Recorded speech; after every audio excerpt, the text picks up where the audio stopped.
If you want to get your company to the top of Google searches, then trust Hotclickmarketing. I trust them, and they're sponsoring me for the entire season. You might argue that today's home game against Wolves is one of the less glamorous fixtures of the season, though of course I never look at it. Every time I come and watch Manchester City, it's always a glamorous game, not least because City are playing in the game. But when I look back at all the football I've watched down the years, there have been so many players that have sometimes been underappreciated. I'm a big Fernandinho fan, so I might argue that to a certain extent, in this era, Fernandinho is that player. But right back to Bell Lee Summerby, it might be Alan Oakes, or in the 99 playoff team, it might be Kevin Horlock, for example, instead of it being Paul Dickov and Sean Golter and Andy Morrison, Nicky Weaver who get the headlines. You don't often hear of Kevin Horlock, but what a key player he was in that era. So I'm going to ask fans today, who are the players that fall into that category for them? Who are the unsung heroes? Because it's an 11-man game, isn't it? They all play a part. You can't just do it on your own. So who are the unsung heroes? And sometimes the players are just that little bit underappreciated. Gareth Barry was part in our journey earlier on this decade. Kind of silky player that doesn't do the spectacular, but picks up the ball, and plays it out well. Used to do all the cleaning up at the back. The kind of role that you see Rodrigo doing now. But Gareth Barry was just there, always mopping up, play a nice ball, get forward. The play. I don't think when we talk about people that have moved on from this club, I don't think we talk enough about Gareth Barry and the contribution that he made. For me, definitely Jerry Dow. We had the pleasure of him joining us a few times on a few trips down south, and his son still does occasionally. So for me, in the bygone era, Jerry Dow. You're from which branch then? Cheltenham Gloucester. So there was a connection between you and Jerry, was there, for that reason? There has become one because he started to come on. He came on the bus a few times with us as well. So with the Bristolian trace, I guess. So yeah, Jerry Dow would be for me. The successful team of an era, I'm doing it on purpose, the Bell Lee Summerby era, was absolutely chock full of players that you're describing today. I was glad that Neil Young scored the goal that won City the FA Cup. Because he was born like 50 yards from the ground and lived there. You can't get more of a local boy really hitting the jackpot. But prior to that, he had plenty of admirers because of the way he was. But in real terms, I think he was underappreciated. The goals he scored, the games he played. I don't think he ever was appreciated by people as much as he should have been. Well, the one for me, a particular one, is Paul Dickov, because when we're looking at what we've got here now, without Dickov and that goal on that particular day, and don't forget it wasn't the winner of the game, then I don't think we'd be here. It's as simple as that. We'd be back to where we were before, still enjoying our football, still being City fans, all of us, but not in the positions that we're in at the moment, because this is just spectacular, isn't it? Michael Johnson, I thought, was outstanding, unfortunate with injury. Stephen Ireland, a terrific player. Sean Wright-Phillips couldn't possibly have a bad game because of his attitude. And, you know, he gets a lot of bad publicity, but quite wrongly in my view about his football, is Joey Barton, who was a terrific player. Then you go back again and you look at the Ken Mulvilles, the George Heslops, all fantastic players for Manchester City Football Club. One that springs to mind for me would be Alex Williams, and that's purely because of the trailblazer that he was, and the fact that he had really big shoes or gloves to fill in Joe Corrigan. And he came in, was a superb goalkeeper, should have played for England. Today's game, Steve, you'd love to be playing, wouldn't you? I'd love to be playing, but them days are gone now. I'm getting a bit too old in the tooth. But it's going to be a cracking game, I think. I think the international break is coming up, so both teams can give it their all, so they can have a little bit of a rest after this. It's going to be a tough game. I think Wolves have come here after the win in midweek in the Europa Cup, and I think Nuno will be here today thinking we can get something today. You must be proud of what Wolves are doing at the moment. Very good. It's unbelievable. You know, from when I come from '86 to now, it's a different kettle of fish. We're signing for the best. The club needs to be like this, if you know what I mean. When you walk in this place here, it's unbelievable, and other teams should take a leaf out of the book and go, this is what I want to be like. Whichever era it is, Who are the unsung heroes, the ones that deserve more credit? Probably when I was playing, there was a guy called Paulo Wanchope. He was definitely Kevin Horlock is a good shout. Kevin Horlock. Yeah, I've got to go to Kev, not just because his goal gets forgot about and I get all the credit for my goal, but Kev was a fantastic player. Great left foot, box to box, old-fashioned midfielder, and always nicked in with a goal, crucial goals as well. I will be the same as Paul. I think Kevin Horlock, he was a great player, for me, and for a striker to have a player like him, so it always is a key. Is very good. What's it like for you coming back here then? Well, it's great. It's great to see old friends and to be around the club. I think it's been fantastic. The last 10 years of this club is becoming bigger and it's a force. It's a force in the Premier League and hopefully in Europe. I'd argue you were one of the unsung heroes of your era. You played for a lot of clubs. How close are you to City now? Do you still feel an affection for City? Well, to be honest, in my career, Manchester, I played 4 years for this club, and that's the most I played in all my career for a club. So that's why I'm just thrilled to be here. I'm very happy for the club because I'm for the fans. Because it's growth a lot. The club is developing in the right way. So we will see what Manchester City can do as well in the Champions League. Because now in the Premier League we are doing great, but we all expect Manchester City to go one step forward in the Champions League. I would say Stevie Lomas. I'd seen him play in the reserves many times, and when I came, I don't think he'd made his debut, and possibly could have sold him before he even started, which I turned down. And he got in the side, and him and Flitty were absolutely magnificent in midfield, in the 4-2-4 basically, and they had fantastic engines. But he went on to have a great career as well, and a great lad to work with. Well, it was a player that worked with all of the young players in particular when we all came through. He supported us, he encouraged us, he helped us both in training and in games, good games, bad games. He was there as a supportive influence. That was Neil McNabb. He had a bit of a bad press sometimes with the fans, but all in all, you'd have to say that for me, I think a lot of my colleagues would agree with me, he was probably our unsung hero. And I know he's recovering from a bout of bad health, so we wish him all the best. Yes, we do. He was a great guy, Neil. Lovely family, cracking guy. I think they're all playing well right now. I think one of the ones that I think started fitting in a lot better into the current team is Mahrez, and I think he's playing really well. So maybe he deserves a bit more credit than he's getting. Yes. I think he does. I think and that will only help him as well, because I think that's what's been missing maybe. I'd have to say Dunny, to be honest. Richard Dunn. He gave his all to the team. In his time at our club was Gareth Barrett by a country mile. He did all the hard work, read the game fantastically, and just did all the donkey work that the flash players then went on and scored the goals. But Gareth Barrett was fantastic for us.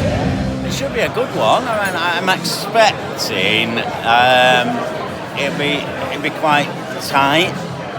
I'm going 4-0 City. I think it'll be about 3-1. It was 3-0 last year, wasn't it? So I'm reckoning 3-1. I think they might grab one because we're not the same at the back, so they might grab one. I'm going Aguero scoring first, Sterling getting a couple. See, I'm surprised you're here because in your own family you used to watch everything on the telly, and now on Gogglebox you talk about people watching things on the telly, and you're here. I'm here in real life, well, I've had spaghetti hoops and turkey twizzlers as well for me tea. You don't normally get it here in the Tunnel Club, but they sorted me out with it. It's what I'm used to,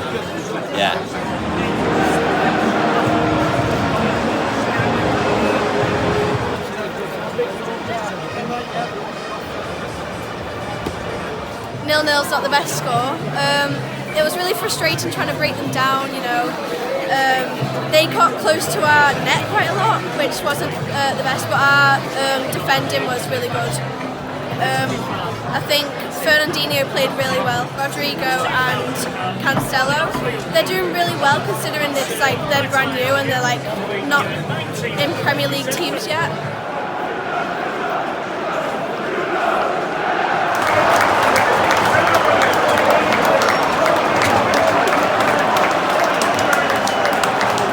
Terrible. So back to the city of old. It wasn't that bad, was it? Passing to their players, and so the referee wasn't much better. Constant dishing out of yellow cards. Can you put your finger on what the difference was today? They wanted it more than we did.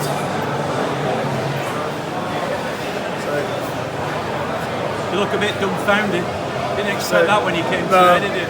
So that when you bring one comes one week and you win 8-0, one comes the other week you win 5-0. They both come together and you get beat.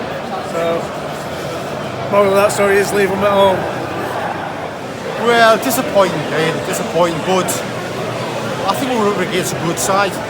I think we're up against a good team who, but for their European exploits, I think their league position is wrong at the moment. But you're going to get games like this. We turn up, we're always expected to win, and disappointed, but you know, it could have been 2 or 3 now at half time.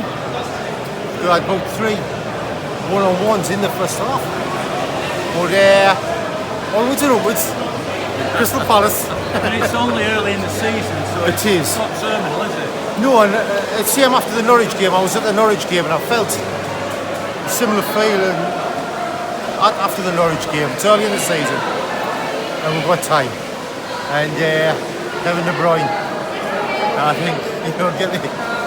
You know, you missed him badly. You missed him badly. But again, you know, I think you need games like this. You need to go behind. You need to lose games. I mean, it might sound a bit daft, that, but we do need to lose games from time to time. And I think it'll do us good. I do. Well, let's hope so. I hope so, but I think it will do us good. Do you have the same optimism in the long run? Well, you can't be too despondent because, I mean, we tried everything today to try and break them down, and they were such a physical, defensive team, and it was so difficult to try and break them down. I mean, like Dougie said, the first half, they had 3 good chances. Wolves. Yeah, could have been. And we could have been. We was lucky to get in 0-0 at half time. And then we came out the second half, similar sort of game. We dominated possession, but they just didn't give us a chance. Just did not give us a chance. You're giving quite a lot of credit to Wolves then, aren't you? Absolutely. I mean, it's hard to take because we've been beat, but these things are going to happen, and you've just got to take it on the chin and carry on, and we'll be all right. Ian, listen. One thing that people know about me is, 1, I'm not reactionary. 2, I'm realistic, and 3, I always kind of know about the opposition before we play them. They were always going to threaten us like that, playing with a back 3, playing with 2 wing backs, especially with Adama Traore with the pace he's got. He scores the second for them there. We deserve to be, if I'm being honest, taking the blue tinted glasses off because everybody's going to want to wear them tonight and say, oh, it's only 1 game. That's been coming for a few weeks, that. Norwich managed to beat us. Obviously not like that, but they managed to beat us. Otamendi, I've said, has been a suspect for 5 games of this season so far, and today it was a calamity, and I'm sorry for swearing, but it was an absolute calamity on Otamendi's behalf. No matter who he plays with, whether it be Fernandinho, whether it be Stones, whether it be Laporte, he always leaves them in the dog, and it's as simple as that. Wolves deserve to be 2 or 3 up within the first 25 minutes today, and if Silva scores the free kick, it changes the game. But overall today, we deserve to lose that game, and we tried to play too much pretty stuff in the second half when we needed to be more direct, we needed to be more alert and more aware of the passing options to try and penetrate that Wolves defence in a more efficient way. We tried to play too pretty. Wolves sat back. Well, fair play to them. Great plan. And they hit us on the counter-attack twice, and they've absolutely punished us. And we fully deserved to get beat in that game. And not only that, Ian, but overall today, we were trying to put balls into the box with 3 average 6'4" centre-halves in there. Bolly, Bennett, and Cody. And for me, with Sterling, Aguero and Jesus at the end, and Bernardo, if you want to call it that, we're not beating them in the air. We lost ideas. We lost the plan. The plan went out the window, and we failed massively today. So we've got to come back, and we've got to go again, because 8 points now, it's a lot of work to do. Muscle from start to finish. And when I came here, I said Traore would be the one we'd have to cope with. And I don't know, Zinchenko came on, I thought it might be different, but he couldn't cope with him. We couldn't hold him. And we knew 2 breakaways, it should have been 4-0. I mean, they missed 2 good chances. But I'm not despondent. All right, 8 points, we're behind Liverpool, but we can still do it. I think we can anyhow. Still got a bit of optimism then? Yes, very much so. We didn't play bad. I don't think we played bad. We played some good football, but you're hitting a brick wall. This was the same as Dynamo Zagreb was on Tuesday. We had to break them down and we just couldn't do it. We just couldn't do it. And I mean, the number of times Sterling went down the wing and he met that Traore, and it was just a brick wall. He couldn't get past him, so I'm not despondent. You know, I think overall Wolves deserved it with the breakaways, but we'll come back. I think we will. Definitely. Why is it after every time we win the league, why do we do absolutely nothing in the transfer window? Every time. And we'll end up in 2 years' time having to play transfer catch-up and spending £300 or £400 million. It's pointless. We lost a very competent leader in the centre half. Wasn't the future, and everyone have to accept that. But you can't stand still. Stones is going to be a great centre half, but you can't bring him back early from injuries. We tried to do that with Mendy. He's going to be a good left back. You can't bring him back early from injuries. It sounds rich, but we do actually have to spend money, and we didn't go out and recruit in the summer, and that's what you get today. Players playing out of position, guys that probably are playing with bad injuries. There's no doubt in my mind Aguero's not 100% fit, but he will play regardless. He played like Tevez, he played with a broken leg. You've got other players on there that just don't seem to be interested. Good with them. Carrying Timber, I know I can't really speak myself, but the guy, you know, the whispers were coming out, whether true or not, that he wanted to leave. Well, let's let him leave. Let's go and sell him and bring somebody in with not necessarily Bernardo Silva's skill set, but the mentality of a man who's 5'6" and goes flying into tackles that we can clearly see other players backing out of. That's the title is most definitely gone. It's gone. As far as I see it, what we've got to do now is we've got to... Early in the season, you're convinced of that? I don't see, on what I saw today, so some of the key players, we're relying on them too much. The quality of the opposition is improving each and every year, so it's not just going to be us. I mean, look, the Dippers have had tremendous amount of luck, right? But some of it is manufactured luck. Where was the VAR? Where was the challenging of Marnie throwing himself, getting a 9 or a 10? We had people complaining about saying that VAR isn't causing an issue. It's clearly causing an issue towards the Tottenham game, where there was a handball, and yet we are talking about a handball against Socrates last week that was everyone defending to the hill. Well, that's definitely a penalty. That's definitely a penalty. It wasn't given, but the contact was greater on that one than there was with the guy to Laporte. Now that's going to be, that's either manufactured luck or it's just the luck of the draw. But the whole idea behind VAR is you're supposed to stop this, evening them out over the season and get things right. I really love to be proven wrong on this. I'd be the happiest man alive. But what I saw today was reliance again on 2 or 3 key individuals to drag us out of the mire again. And then on the back of that, I don't think the score reflects, really the play. We should have at least got a draw out of it. But they had one player with what you call quality speed, Adama. We knew that. We knew it from the 3 times already we played against it. So you've got to do something. You either got to be cynical and do him early, which is really not where we want to be at. We want to get away from all that nonsense.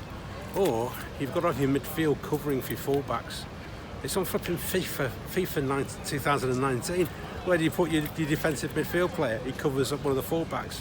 So people are going to start blaming Shevchenko, they're going to start blaming everything else. But the bottom line is that, you know, when they came up against our defence, all they literally did was wait for this lad to come into space and then put it through to him. But where was anybody pulling back? And in the first half as well, it was, you know, that everyone seemed to be sort of like at odds as what they were supposed to be doing. And our problem at the moment is we want to play a high line, which is great because we want possession football. The problem is you take Cancelo out of the equation at the moment, or Walker out of the equation. We are slow on the back, across the back three. Maybe not mentally, but physically we are slow. So if people defend as well as Wolves did, then we're going to have a problem. If they don't, then we should pull up quite a few victories. But if we get teams that come against us, that's going to play more into our hands at the moment than it is with teams that are sitting back, because if they do their job properly, they'll limit our opportunities, as happened today. And that's basically it, Cheese. It's on days like this when City have lost, and lost at home as well, in front of these magnificent fans here at the Etihad Stadium, when you find out who the real City fans are, and there are plenty of them, but not everybody's in a good mood after a defeat like that. From my point of view, I look at it that Wolves deserved to win. They were the better side. This isn't an excuse, but City have got injuries in key areas. Obviously, in central defence, they've got injuries. Kevin De Bruyne's absence is massive. Leroy Sané, who doesn't get much of a mention because he's been a long-term injury, is also another big loss. So you can't expect City to be at their absolute best week in, week out when they're having to suffer from injuries. But some people might look at me saying this and say, you're making excuses. No, I'm not making excuses, because today I thought Wolves were the better side. They came with a game plan. They were very, very well organised. They played very, very well on the break. Lots of pace and sprinting forward and putting the ball in the back of the net. And I think they actually deserved their victory at the Etihad Stadium. And who can begrudge them a victory? If the other team are better than you, as Pep always says, then you shake hands, you move on. There's an international break now, of course, before City play again. It's down at Crystal Palace. So maybe it's a good time to try and get the players fit again and regroup and go again. And City last season came back from this sort of points difference between themselves and the leaders. So they can do it again. We know they can do it again, because this is a quality side with the best manager probably in the world. So enjoy the international break. I'll be back at Crystal Palace. If you see me out and about down there at Sellers Park, come and say hello. And remember, win, lose or draw, I've always said this, it's great to be a City fan. Just because City have lost doesn't change that. See you next time. A big thank you to the RRG Group for their sponsorship of the Matchday vlog throughout the season. So if you're looking for a new car or a used car and you want to deal with somebody you can trust, then I can certainly recommend the RRG Group. Thanks very much, guys. Thanks for your support.